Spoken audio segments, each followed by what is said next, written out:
emphasize our ball security and how we handle it in the pocket, both when he runs the plays and we drill it every day. And you know, I think he has a good feel for that. At least we got a chance to evaluate him 15 games worth in the spring, as well as in the fall. And haven't taken a hit yet. Hopefully, doesn't take too many on Saturday either. I mean, that's on a lot of guys as much as it is on him. But there's no real way to simulate it. Just kind of continue to talk about it. I think he has a good feel for it. I don't really see him being a guy. There are some guys that are all over the place with the ball in the pocket. He, at least until this point, hasn't shown to be one of those guys. John, you said pretty early on, going all the way back to the spring, that you had an inkling that it would eventually land on Art. Do you remember the moment or the instance where you thought that he really might be it? Well, I think I said I knew where it was going. I don't know if I said it was him. I think you guys assumed it, but I did think, he's an unbelievably talented player. But we have to remember he's still very young. I mean, he was 17 when he got here. He got kind of thrown right into the fire. But these type of guys that are kind of the bred quarterbacks from day one. I know he started a little bit later.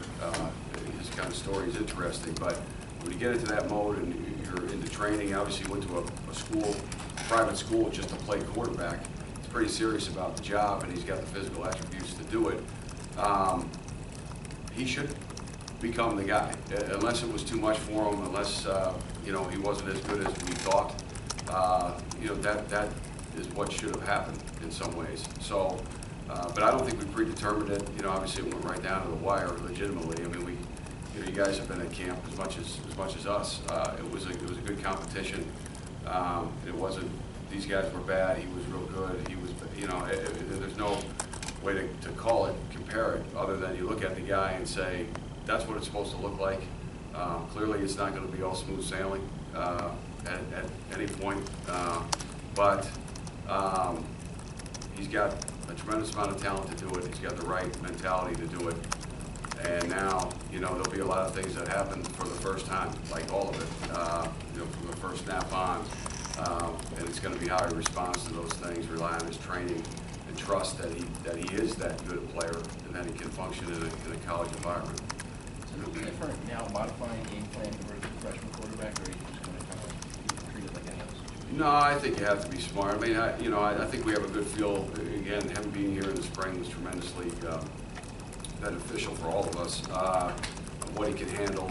And, there's a lot of things you want to get carried away with as a staff or coordinator or whatever. Hey, if we can do this, if we can do that, we can move this. But, you have to remember, it has to be something that he's comfortable with. And the good thing is he's been very vocal in saying that. But, I just go back to some experience here with Mike Teal when he got going.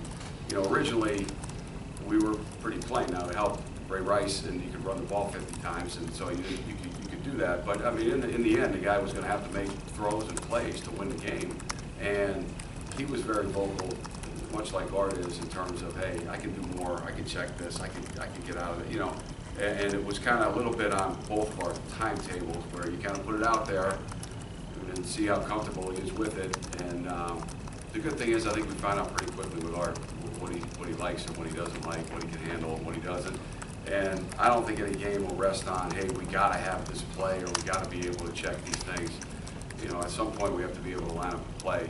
Either way, we got to block them and make some plays. So it is a concern, and I think it's a concern regardless of who you have. You got to limit it, and because if it's not the quarterback, maybe it's the receiver group or the line or whoever. So we're going to do the best we can to give him what he's comfortable with, and if we grow from there, great. If we shrink from there, then so be it. Yeah, we've heard a lot about Art's maturity beyond his years and all that. I'm just curious, from your perspective as a passer, what sets him apart? What does he do well? Well, he's got a really, just fundamentally, a really good base, and he works his feet very well in the pocket. That's something you can try to teach people, but that's either developed over years or you have a good feel for. He's got, accuracy down the field on throws that are not necessarily the highest percentage throws. Is he going to hit them all? No, but I mean, he hits enough of them, and he definitely will give some people things to think about in terms of, you want to get everybody up there. The guy can strike the ball down the field. So those are kind of the main things that you see. The velocity of the ball coming out, the the speed of the release. You know, I mean, again, maybe I put too much on him, but that's what he's supposed to look like. You know, at any level, that's what the guy is supposed to look like. Now, you know, doing it in the game is the hard part, as anybody will tell you, especially the guys that played on Sunday. But in terms of the physical attributes of being pocket passer and throwing the ball and big arm and movement and all that, he's got the quality. Is the down the field stuff what separated them in this competition? You know, I thought Gio did a really good job. John, I mean, he hit a number of shots downfield. He got better at it. I think he had a better feel for the guys running it. I think we were all kind of in a, you know, it was new for everybody again, and who were the guys and where do you throw it to trust guys, you know, those type of things were factors really with everybody. So I don't think anybody did a bad job with that, but I think in the end, he's a big guy that can see the field well, and it certainly didn't hurt. Gio hasn't been asked to throw the ball downfield a lot since he's been here. Just what is your faith in him, you know, doing what you're asking the quarterbacks to do if he is pressed into duty here again? He impressed me. I mean, right out the gate in the spring, I can remember specifically a couple deep shots where I was looking at the underneath guy, and he put it up, and it's a guy one-on-one, and Shameen or whoever it was went up and got the ball a number of times, and I thought, you know, he's hit a number of these deep shots, Gio. I think he's been confident in it. He really has a good feel for the pocket, you know, which probably better than, you know, he's been in that pocket. He's been surrounded by guys more. He can kind of know where to move to space and still keep the play alive, and uses momentum to get the ball down the field. I think he's hit, you know, Gio's hit a number of these deep shots, spring and summer camp. So I don't think anything would change if he were to go in. I know last year they struggled defensively, but they were very good against the run. How much of a concern is that when you know you have to establish that with a young quarterback? And I think they bring back 6 or 7 starters in their front, 7. Yeah, they're really, I mean, they bring 8 starters all together back, and they're a load up front, especially inside. They got some big, heavy guys that are good football players that can get their hands on people and cause problems.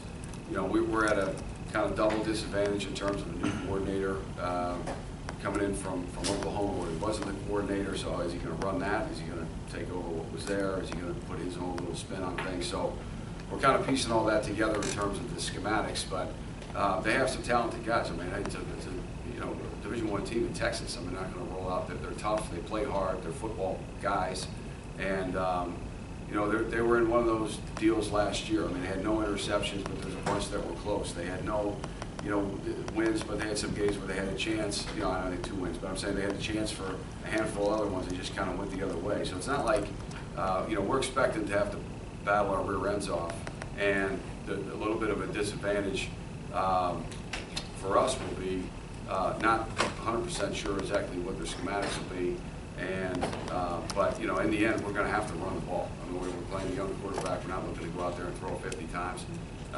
You know, we have some experienced runners and other guys we're counting on, and they were very good against the run. They're going to present a challenge to us, but we need to be able to run the ball against them. 2-part. Are you a booth guy or are you on a field guy? 1, and then 2. You know, when you haven't, I'm assuming you haven't called any plays on game day since the last time you were here. Is there an adjustment period for you? You know, what's that game day like going to be for you? Well, I'm going to be down. I've been down for, you know, a number of years now, and I kind of like that better for a lot of reasons. One, I'm used to it, so you can kind of see everything pretty well from down there. I'm just kind of used to where to stand and what to look for, though it's a little bit different when you're trying to get the next call ready. But I always felt like it's better to be down there with the players, kind of look them in the eye or talk about or get the demeanor of what's going on, because I thought early on when I was upstairs and you kind of come down and it's pouring rain or it's 30 below or whatever, and you're getting on guys and they look at you like, you know, were you here? I get the game. I mean, you know, so I thought that was kind of odd, you know, and I you know, I went up. It's like 13, the first few games of the year, I was upstairs and we played the Cardinals, and after the game, Larry Fitzgerald came over to the locker room. I was like, where were you? I went upstairs. Why? I'm like, well, because that's where they have me. He's like, you can't be upstairs. He actually, I think, went to Greg, because next week I was down. It wasn't my suggestion. So I think Larry was like, you can't be upstairs. You got to be down and get everybody. So I enjoy it much more. I think it's just, get a better feel, and for whatever you may miss, although we have some guys upstairs that obviously trust, but whatever you may miss, I think you make up for in just the being at the game. And then luckily we've had a number, play calling is a weird thing. It depends on where you are. There's been a lot, obviously, like I was with a guy like Ken Wisdom for 8 years, so obviously there's a lot of collaboration when you go into kind of playing, and you almost could finish each other's sentences at some point when you're sitting there calling, he's calling plays, but you're kind of like, okay, here's what's next, here's what's next. So, but it's different when you have to be the guy actually pulling the trigger on, hey, we can do this or we can do that. Luckily, we've had a number of instances Chris has kind of set up through the spring, through the camp, through some where we just go out and call plays. And just says, hey, it's 3rd and 10, hey, it's 2nd, throws situations at you where you have to, be ready to call them. Now, obviously, the stakes are a little bit different when you're in practice, but for us, we kind of take it the same way anyway. So I think I'm ready to go in terms of that and looking forward to it. Any other questions? All right, one more. So I guess you had a visitor last week who played quarterback a long, long time ago. What was that like to have him talk to the team? Well, I mean, I grew up going to those games. You talk about Phil Sims. I grew up going to those Giants games. It's a long story. The guys that designed the Meadowlands were from Scranton, so my dad was able to get season tickets through one of the guys, and so to me, he's one of the all-time. And I got to know him when I was last here. We would try to recruit Matt, and so we kind of had a good relationship through the years. And to me, he's bigger than life with the Super Bowls and what he was able to endure. Play in that position a number of years here, and play for Bill, and all the things he kind of went through, and some of the things he shared with the team. Some guys come in and it's, over the top, motivation, or it's a little bit down. There were real things about, what players are feeling now, the guys who aren't supposed to start, what you feel like when you're a team that's an underdog at times, and what, got them through some of the harder times. You talked about the year with Dan Reeves where they went 11-5 and nobody thought they were going to win any games, and they had that overtime game with the Cowboys, and how, Parcells told him when he was second team, hey, make me play you. You want to play? Make me play you. To all the guys who just found out they were so not starting, and then he went out and did it. So it wasn't just, like a hypothetical. So it was like, this guy did it, So, yeah, I thought that was pretty neat. I think it was a great message for everybody. They're all younger guys, and some of them weren't even born back when he was, he said his last game was '93. So none of them were even born, but they certainly know who he is. And, I think anytime you have a guy, especially if you can, the fact that Phil loves football and helping the kids, he's done it for years here, that comes through when he talks to the team, and I think it was very genuine. I thought our guys got a lot out of it. Thanks, Coach. Okay. Thanks, John. guys. Thanks, John. Thanks. Family still have the tickets, or did you? What's that? Does the